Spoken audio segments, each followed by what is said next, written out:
বাসুদেবায়। শ্রীমদ্ ভগবদ্ গীতা।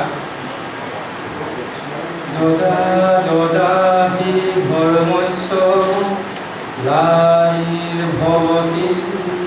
ভারত অভ্যুত্থানং ধর্মস্য তদাত্মাनं সৃজাম্যহং পরিত্রাণায় সাধূনাং বিনাশায় চ দুষ্কৃতাং ধর্ম সংস্থাপনার্থায় সম্ভবামি যুগে যুগে।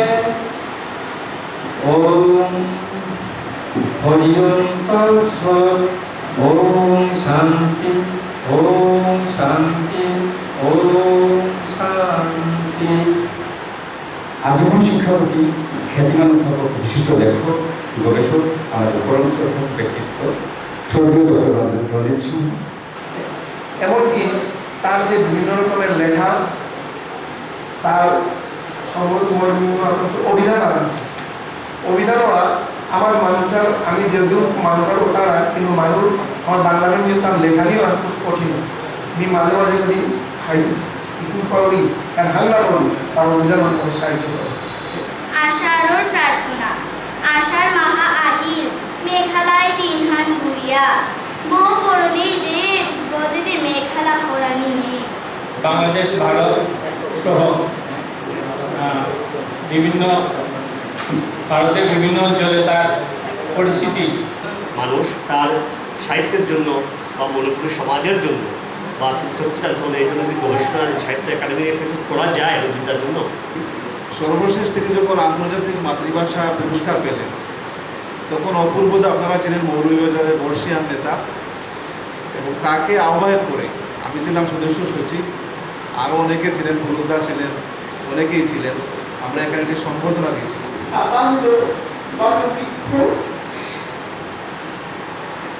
আমরা আজকে 2024 সালে 15 জুন বাংলা দিবস চলে গেছে।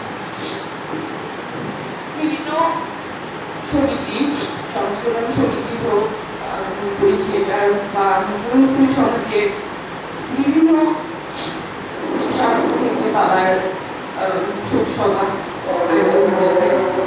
আজকে 2 বছর পরও বাবাকে স্মরণ করে আজকে অনুষ্ঠান আয়োজন করা হয়েছে। এর জন্য আমি সবার কাছে কৃতজ্ঞ।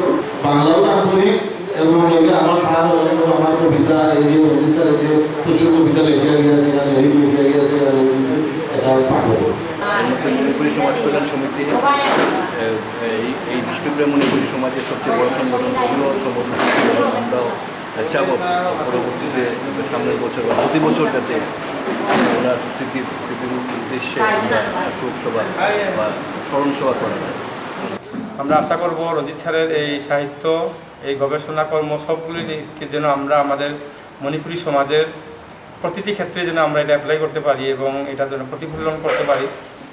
আমি অনুরোধ করব মণিপুরী সমাজ কল্যাণ সমিতি কেন্দ্রীয় শাখার যারা কর্মকর্তা আছেন তাদের প্রতি আমাদের অনুরোধ থাকবে যে তারাও যাতে রঞ্জিতদার আদর্শ, উদ্দেশ্য এবং তার লেখার যে প্রতিভা, এগুলা ধরে রাখার জন্য